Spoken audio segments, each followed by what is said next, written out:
Yo, what is up, everybody? Welcome back. I'm Coen King. I'm here with Grant Mish.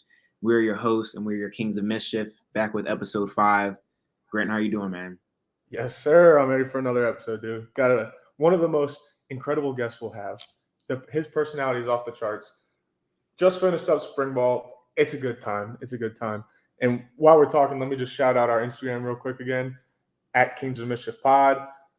We've been kind of active on there, and then our Twitter at KOM Pod. We're gonna start being pod or podcast. I might have just screwed that up. Podcast. KOM Podcast. We're gonna start being more active on there, and just kind of get we can get a back and forth going with the fan base a little bit more on Twitter. It's a little easier doing that, so we're gonna get active on there pretty soon. Yeah, man. I just want to thank everybody who's been listening, been tuning in. I've been getting a lot of feedback from people who's been tuning in, and just want to touch back on it. We've been plugging the podcast everywhere. Any chance we get, we're talking about it. The video before the spring game, you did it, Dude, Haley, my girlfriend Haley, comes up to me right after the spring game and says, I think my dad has told every single person in this stadium about the podcast. And I was like, hey, that's free publicity right there. That's what we want. That's what we need, man. I'm in this class. It's like 15 people. There's people that are double my age almost. And I plugged it in one of my presentations today. So we're trying to get out there, man. We're excited for everybody who's listening. We're welcoming all new listeners, older, non-athletes, younger, anybody's free to listen. So I'm just excited to be here. Yeah, man, I'm going to open up about spring. How'd you feel y'all spring went overall after the spring game? So first of all, spring game, Team White, the Kings of Mischief boys were both on Team White. We got the win. I thought it was a great spring. I thought we took strides from not only last year to this year, but from week 1 to week 5 of spring ball. I think we did a lot of good things as an offense. I think we kind of found an identity a little bit this spring. I think that was something that, we were sort of lacking, and probably the most positive thing to come out of spring, regardless of plays and whatever that may be, but just kind of our offensive identity. And yeah, man, I was super excited to see some of those young guys get to showcase their talent. And, during the spring game, offense was probably the bigger question that people had. Yeah. And I hope that we put on a pretty good show. I'm glad you said that, man. I kind of forgot how the spring game, that's really a chance for those people who've never been in Scott Stadium. That's their time, bro. Yeah. I remember when we first did that. But again, when we first did that, I touched on this a little bit in the last one. When we first did that, it was like practice. So I don't even know what it feels like. It's got to feel good. Defensively, bro, I'm excited. I feel like our second to last practice was our best practice. So I feel like from the start, because, y'all started off great and y'all finished off great. I feel like y'all are pretty steady, but I think we kind of started off a little bit slower than we expected to. But, we came back, and like I said, our last week of practice was our best week of practice. And, I think we did really good in the game from the 1s to the 2s. And there's a lot of depth that we're building. It's one of the biggest things I think we need. So I think we're in a good spot for spring ball. Yeah. I'd say the only thing that, kind of looked problematic during the spring game was our special teams. And granted, that's not something that you really work on in the spring. But, for Team White, that's pretty crucial for us. That was the only reason the game stayed that close, was because we had the fumble, bad return, another drop punt, just looked kind of bad. Yeah. But, that's something, like I said, we didn't work much in the spring. That's going to be something that we're going to work on during camp. And I think we'll be able to figure it out from there. But the best moment of the spring game was obviously Mike Collins getting back on the field and getting into the end zone. I don't know if I came up to you right after it. It was me. I knew it was me. Where I said, dude, did you see the replay? He dove from the 2-yard line and landed right on the 41, which I thought was just, incredible. And I was like, man, God's real. When I saw that, I was like, if you never believed before, you got to believe now. That's pretty special. Like you said, man, he had no idea. You said he had no idea. And I literally heard him. I can't remember if it was yesterday. I think it was on Monday. I heard him say, I didn't even know I landed there. And I was like, bro, Grant literally said he had no idea he landed there. That was awesome, bro. I was on the field. I was on the defense when he scored. But the funniest thing is his little brother comes sprinting onto the field. His little brother Deuce is awesome, man. I don't know if I mentioned it, but he's been in our classes all last week. He's freaking awesome. Sprinting on the field with his jersey. I love him. Dude, you know, when John Hurley got the pick six at the end of the game, some dude came running on the field. I had never seen him before. I think he was a recruit, and he was jumping up and down when we were celebrating. I was like, oh, yeah, the tall guy? Yeah, the tall guy. I was like, who are you, man? Oh. But yeah, during the game, I asked you, I said, as an outside spectator, what does a good spring game look like? Because you don't want to have one dominant offense, one dominant defense. You want a good mix. And you looked at the scoreboard, it was 21-20. You're like, that. I was like, yeah. Dude, if you could write up a perfect spring game, 21-21 is like 21-20 when it happens is like the best thing you could have, man. Like, not enough scores to where the defense is bad, but I mean, y'all are putting points on the board on both sides. So I thought we had a really good spring. I'm excited to move into this little break we have. Throwing a little just like personal stuff. We're throwing a little cookout this weekend with the team. So good time to get together after the spring game and stuff. I really enjoy doing that, but thought it was a good spring. Yeah, definitely was. So like we did last week, we said we had AJ on. AJ is a former cornerback here. AJ was an all-ACC player. He's a legend. But before we bring him on, we're going to get into our hot take / mischievous take section of the podcast. And I'm up this week. Grant has no idea what I'm going to say, so we're all hearing it. We're all in first. Let's go.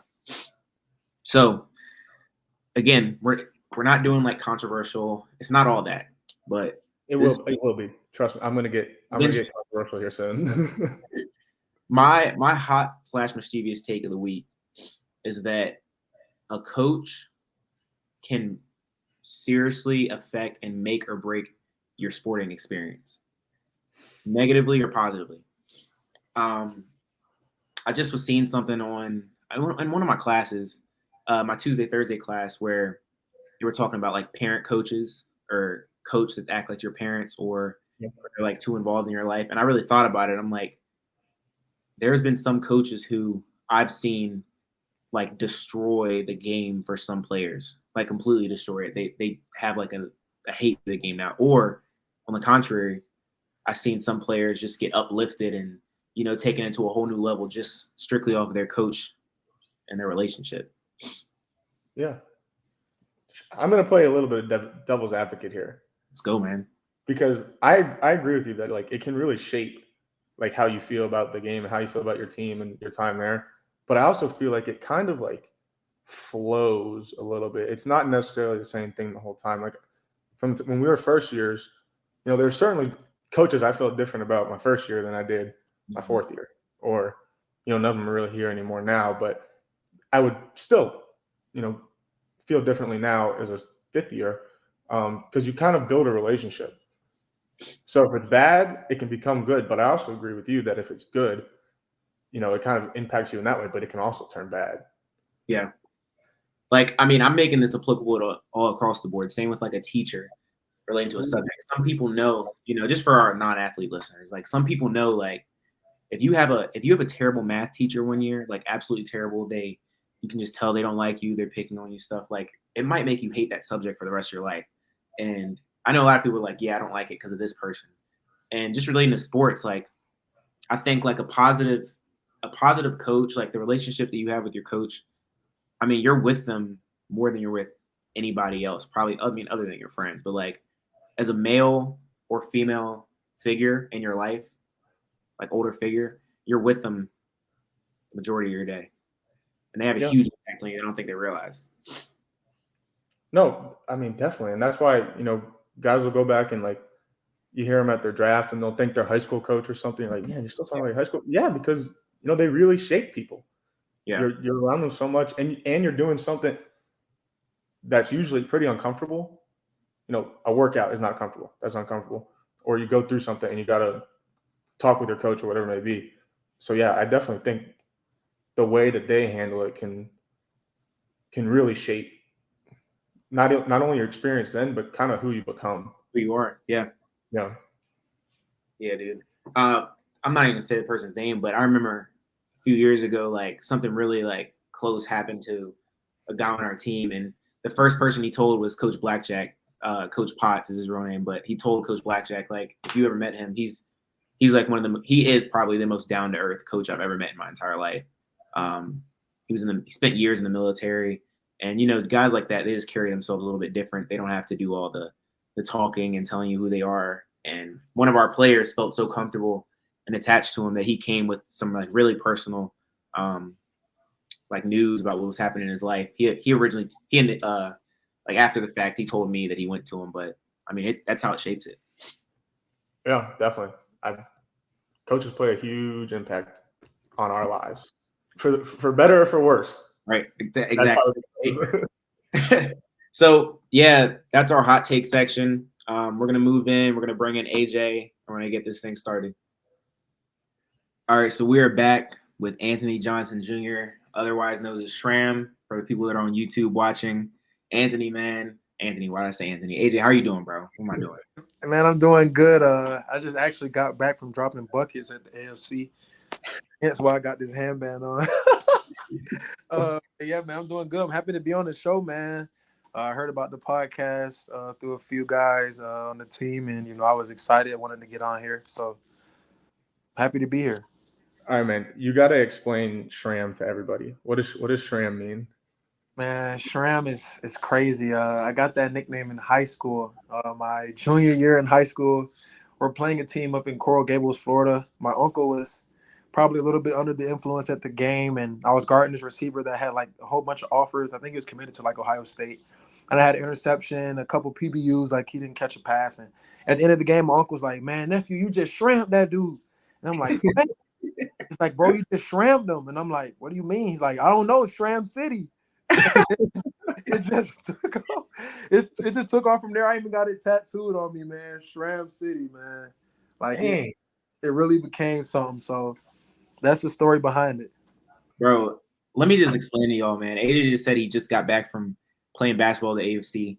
Ever since AJ got back from the combine, every single day, I mean, I don't think you missed a day. He's texted our group chat, DB's group chat, to come hoop at the AFC. It's a little facility we have on campus where it's like basketball courts. And he's there every day, man. You've been in there every day, haven't you?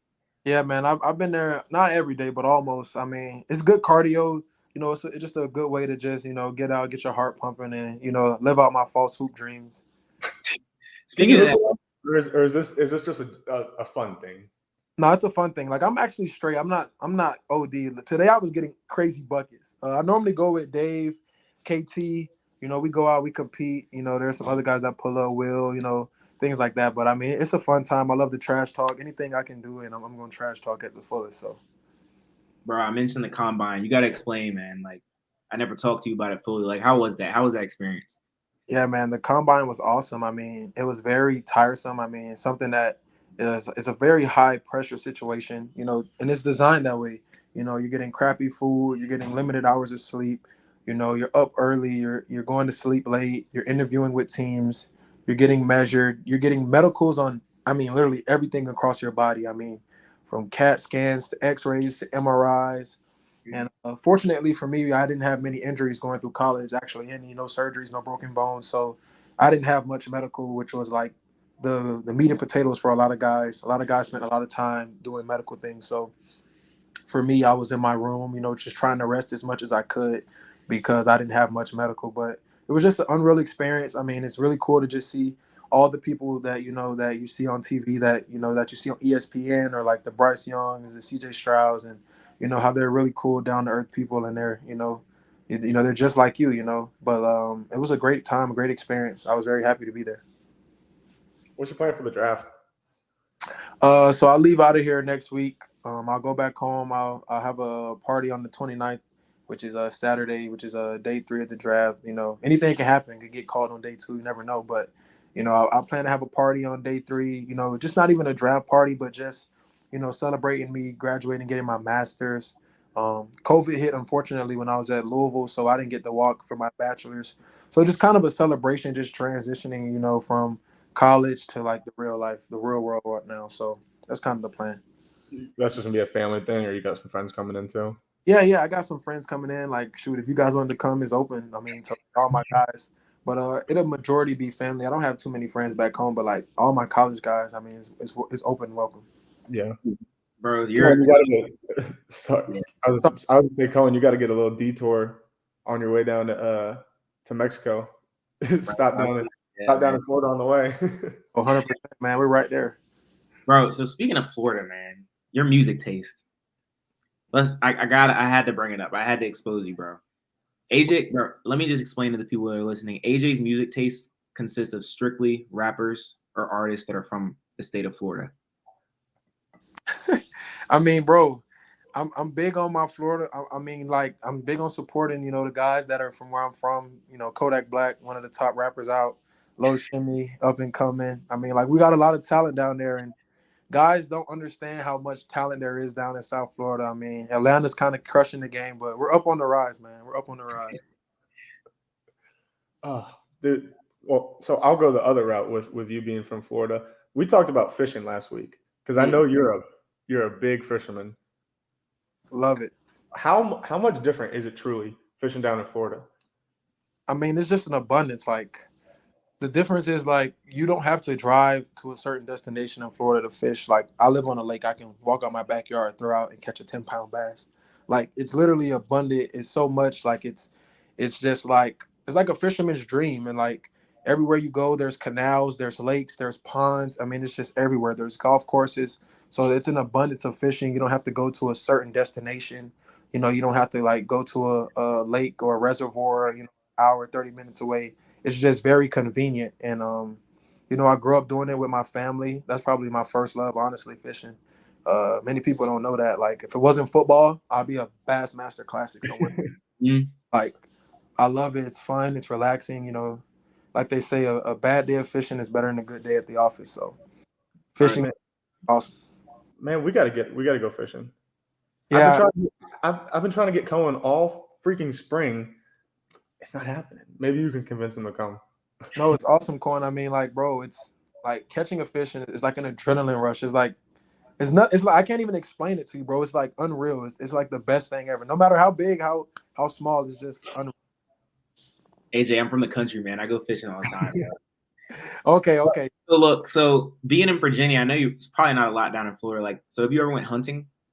Never. I've never been hunting. I never And been in my ghillie suit, dressed up, stalking.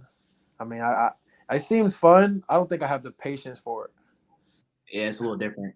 So transition to another football question, man. So like you're at the top of your game right now, bro. You're doing your thing. So like over the past few months, like where do you think you've developed the most, like athletically or mentally, like just being around those dudes, training, like where do you think you developed the most and like taking your game to the next level? Just knowing what I'm good at, just knowing like where my advantage is. Like I'm not the fastest, I'm not the strongest, I'm not the biggest, but I'm really smart. I know the game of football. I'm very confident in what I do. So like I'm not trying to be like a guy that's very fast or be like someone that, plays a different game. I just know my advantage and my strengths and I just play to that and I walk myself with that confidence. Like I worked out with some guys that's projected to be the first corner off the board. But when I'm around them, I'm not like, oh my gosh, this dude's like this dude's a regular guy. Like he puts his pants on the same way I do. And I think just that confidence in yourself and carrying yourself and knowing, what you're good at, will take you far, not getting too caught up in what others are doing, just staying locked in on your training. Like I knew for me that I needed to be more explosive. I needed to be more like twitchy to try to give me a better chance as far as like running fast 40 and stuff like that. But at the end of the day, I'm confident in my film and my tape. So Dude, speaking about good corners and guys that are going to be taking off the board high, the Illinois game last year, I caught a little flat route and I got absolutely popped. One of the hardest hits I've taken, and it was a DB. And I got up fast, but when I watched the film, I was like, damn, I let a DB hit me like that. And now I'm seeing that like he's like projected top 10, and that makes me feel so much better about myself. no, 100%, man. I mean, DBs are they're special talent. I mean, I feel like especially like some of those hybrid safeties that that can come down and play in the box, but also go out wide and play and guard receivers. I mean, it takes a good skill set and a lot of confidence. AJ, I had to bring it up, man. We texted about it before. Colognes. You're a big cologne guy. I'm a big cologne guy. We love me and AJ. We bond over this stuff. I need another top three. Explain to the people what you like about colognes. Top three. All right, man. So what I love about colognes is they're like characteristics, honestly. Like they're like characteristics, like how you feeling about the day, weather, the time of the year. I mean, like seriously, I mean, it's like a big thing, and like there's nothing better than like walking into a room and then like demanding everybody's attention just off the way you smell. Like dang, what do you have on? Like, what do you wear? And, like I talk to somebody, so it's not like I'm trying to turn girls' heads and things like that, but just always smelling good, carrying yourself, in the right way, and so I got my collection with me, so I'll just grab a few bottles real quick. Mm-hmm. I go with my top three. So I'll go three with I go Creed Imperial. I mean, it's solid right here, man. I mean, real smooth scent. I mean, this is awesome. Let me say something real quick, man. For the people that don't know, that scent, that bottle is around $350. $450, but $450. You can keep going. Here's another $450 bottle. This is bond number 9, Nomad. This is the one that you smelled Coen that day at practice. This is straight fire. Yep. This is no order. These are just my top three. And this is a well-known, but like this Baccarat by Mason Francis, I mean, it's crazy. But that's just three of like my favorite scents. I mean, you can wear them any time of the year. They're really nice. They're smooth. But I have a huge collection. I mean, I have a ton of cologne sitting right here to the right of me, man. Let me just tell y'all, AJ just gave a subtle flex on us right there. Those are three bottles, well over $400, and he said he has a lot more. So yeah, man. Rough estimate. How much have you spent on cologne? Probably about $4,000 or $5,000, bro. Sitting on my desk, right here is probably about $4,000 or $5,000. Like here's another $450. Here's another $450. There's another $330. I mean, like it's ridiculous, bro. I mean, it's over the time, so it's not like I'm just going into the mall and just spending. You know what I mean? Like this is a collection I've been having for at least 4 to 5 years. Like when I was younger in high school, it wasn't something I was big on. Like I love to smell good, but like I wasn't into like cologne. Like I spray my granddad's cologne or have like a little bull crap cologne I got. But like now, like since I got older, I got my own money. I really dove into it and just I'm in love with it. I'm infatuated. Appreciate that, man. So we're going to take a quick little break, and then we're going to move into our top 5 snake draft section. This week's snake draft, we're doing the top 5 best college football uniforms of all time. So we'll be right back. All right. We are ready to start our top 5 college uniforms draft. Anthony, I did it too. AJ, you are our guest. So you go ahead. You get the first pick. All right, man. I'm not biased with this selection, but I got to go with the UVA all blue. I think it's just a solid uni. I mean, man, it's a really nice uni, man. All right. I like it. I like the pick. That's a good first. All right, so I'm second. Me and Grant did coin flip. So my number 1 best looking college uniform of all time is Texas. I think Texas white, Texas burnt orange is insane. I think they have the best looking stuff in college football history. That's interesting, Coen. I'm not gonna lie. That's something that I wouldn't have thought that. Yeah. I went back and forth going between classics like Texas and out there. So I'm gonna go out there. My number 1, a little biased too, sticking to ACC, Wake Forest. You can't go wrong with black and gold. And the chrome, the chrome was so cool. I love half of my picks are going to be chrome. Okay, back on me. Yep, back to you, bro. Not biased here again. I did attend these schools, but I gotta go with the Louisville all red with the chrome helmet, the Muhammad Ali edition. I mean, fire. Watching Lamar Jackson go crazy in that uni it just made the uniform even better. So that's my second one. That sucks. That was my second one too. That was on my list, and they just look fast when they wear that. Yeah. Good. The Adidas. So my number 2 is the same. It's the same script, man. I'm going Penn State. Classics, bro. He's gonna be all classic. They're amazing. I mean, you rock those jerseys, they're so intimidating. They look awesome. Yeah, that's fair. That's fair. That's a good pick. My number 2 is actually kind of a classic as well. I'm going Oklahoma. Mm. But my favorite Oklahoma uni is when they do the throwback with the cream. They got the cream pants, and they Yeah. got the cream numbers and the cream helmet. That's my favorite. And the red's a little darker. I could argue that that's my favorite uniform, but I took Wake over them because I think Wake's combos are better. All right. Coming with the classic here, the undeniable, maybe one of the most intimidating uniforms there are is Florida State. I mean, that freaking crimson on that gold. I mean, it's one of like it's a very clean, crisp uniform. I mean, they have all black, they have all different kinds, but like that regular burgundy on gold, man, it's a very intimidating uniform. It's another classic. Classic. Yeah. All right. So my number 3, I got my top 3 picks for the first time we've ever done this, Grant. My number 3 is Oregon, specifically all green with the yellow numbers. Mm. Chrome green helmet. That is sick. Clean. Yeah. I told y'all I had 3 ACC teams on my list, and they're already all gone. All right. So my third is going to be Baylor. Because I think what Baylor has done in the last 4 to 5 years is cool. They've really switched it up, and they've gone kind of towards that like gray, but they still keep the gold and the green and the black. I like what they've done. Not a bad pick.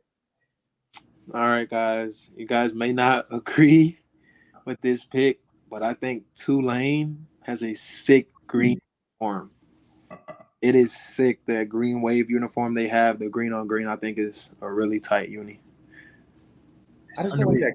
I don't like that color green. It's a sleeper, man. I mean, it's like multi greens in like one jersey. Yeah, that's I fair. like that. My number 4, still got my top 4 in Ohio State. Mm-hmm. Yeah. Typically when they go black. Yeah. That's a banger. Yeah, that was my next one. All right, so we'll stay in the Big Ten, and we'll go Minnesota. Because they do the chrome too, and I just love gold, pretty much with any color, but the gold and red is really good, just like gold and black is really good. Well, last, I guess we'll keep it in the Big Ten family, and there's nothing more classic than that Michigan blue and gold. I mean, that is a banger. I feel like all of their uniforms are clean, crisp, the all white, the all blue, the blue and gold. I mean, they have clean unis. Definitely. And Jordan brand, to speak, like, it's crazy. Yeah, their uniforms are nice. All right, so my 5th one, I'm between 2 here, but I'm gonna go with this one. I'm gonna go with this one. I'm going with Washington's purple. Shout out to Wayne Talapapa, man. Shout out to Wayne. OD. Wayne, let me tell you, man. Wayne, I'm gonna get him to listen to it. Wayne looked amazing in that purple, bro. they look sick. It was purple. Yeah, it's nice. All right, man. Rounding it out, I'm going Boise State. I like Boise's. That's a good one. They get the Bronco on one side. I think that looks so cool. I like that. And the decal is the chrome, and then they have the matte finish. That is, it's more so their helmet than their uniforms, but the helmet kind of makes the uniform a lot of the time. They have a nice all black uni. Yeah, that's what I'm talking about, where they go all black with the matte black, and then the chrome outline of the Bronco. I think that looks really cool. All right, so that wraps up our top 5 snake draft. I had to touch on something really quick. I mentioned in podcast 4 featuring Tony Muskett, where we were talking about video games. So I said that I was going to track how many hours that I had played on the original Modern Warfare 2019. Let me just tell y'all. It's about 2 months. I had about 59. I had 59 days played on Modern Warfare. Crazy. That's actually impressive when you want to think about it. I forgot to check. Good. You say? So were you actually good though? Oh my gosh, yes. With that amount of like, you have to be like actually like pretty good. Man, I mean, sun up to sundown. I messaged one of our good friends. Well, Sean's our friend too, but Olu, who used to play center here, he played at Michigan. I messaged his brother Sean. He was a former football player in Maryland. He played the game twice as much as Grant and I did. I asked him how many days he had. He switched systems, and he said a while back when he checked, he had 72 days played. So that's not updated. It's crazy. The games have us in a chokehold, man. They have us in a chokehold now. I definitely give a few Xboxes the ring of death in my time. Oh my I gosh. burnt out some Xbox 360s for sure. Yeah. But when we played, it came at the perfect time because that game came out during COVID. So half the time we were at home, and then the other half when we were at school, we were on online anyway, and we couldn't go anywhere. So yeah, it sounds bad, but in reality, it's really not. it's a time period. It's all content. Yeah. So ending this off, we're gonna move into our rapid fire section featuring AJ. AJ, we're just gonna fire off a few questions at you. We have 5 each. I'm gonna let Grant start this one off because I have a funny one I think you're gonna like. All right. So you gotta answer it quick. Your quickest answer to it. All right. You ready? Yep. All right. Dream fishing trip. Amazon. Right. TV series or movie? TV series. If you could have one superpower, what would it be? Invisibility. Are aliens real? No. Would you Because a plant that's not known in the U.S. is considered an alien. So are we talking about that alien or like a real alien? No, a real like intelligent being from another planet. Okay. And would you rather be a great singer or a great guitarist? Great singer. All right. All right, I got mine. I thought you were gonna say you already were a great singer. Oh no. I wish though. All right, I got mine, man. All right, you ready? Let's get it. Coach Howell, Coach Cox. Cox. Ferrari, Lamborghini. Lambo. Kodak Black or Tupac. Kodak Black. LeBron versus Jordan. Jordan. And Gucci or Louis Vuitton. Louis Vuitton. Let me say you surprised me with one of the picks. I'm not gonna say which one it was. Hey man, I just Cox was kind of a quick spur of the moment, but I definitely wanted to say Howell, but I was trying to answer so fast that Cox slipped out. So I want to go back. I want to go back and say Coach Howell. I mean, I love them both. They were great coaches. I mean, both of them improved my game at a high level. But like, just as far as like Coach Howell, I mean, I just got off the phone with him today. He called me today. I mean, for all the listeners tuning in, Coach Howell is the old DB coach and defensive coordinator here. And AJ, let me just say this, man. You were only here with him for a year. So I mean that speaks to it, man. Yeah, he's a great coach, man. Yeah. Great. We're wrapping it up. AJ, thank you for an amazing episode, man. We had a great conversation. I knew this was just gonna flow. Like, you're a brother to us, man. So appreciate you doing this with us, and good luck next week, bro. And best luck to you in your future, man. Yeah, man, I appreciate that. I just want to say, man, for everybody that's listening and watching, no matter your situation, no matter, what you're going through, man, that's just to always keep persevering, keep striving through. I mean, I'm a living testimony. I was at a place where I was playing a lot and then went to not playing and transferred to Virginia, and like my life just changed. I mean, it worked out the best for me. I met some unreal people, the team, the camaraderie, some, awesome brothers for life. And, I just think, just stay the course, man, and everything will work its way out. So that's the tip of advice I would give anybody that's, currently thinking about transferring or younger throughout this process, man. Just persevere, stay the course. Don't let a situation beat you. Appreciate it, brother. Thanks for coming on, man. And yeah, good luck. Good luck with the draft next week. I hope your party is a party. Yes, sir. So when we wrap up, shout out AJ again. Go follow him on Instagram at Shram City. That's SHRAM City.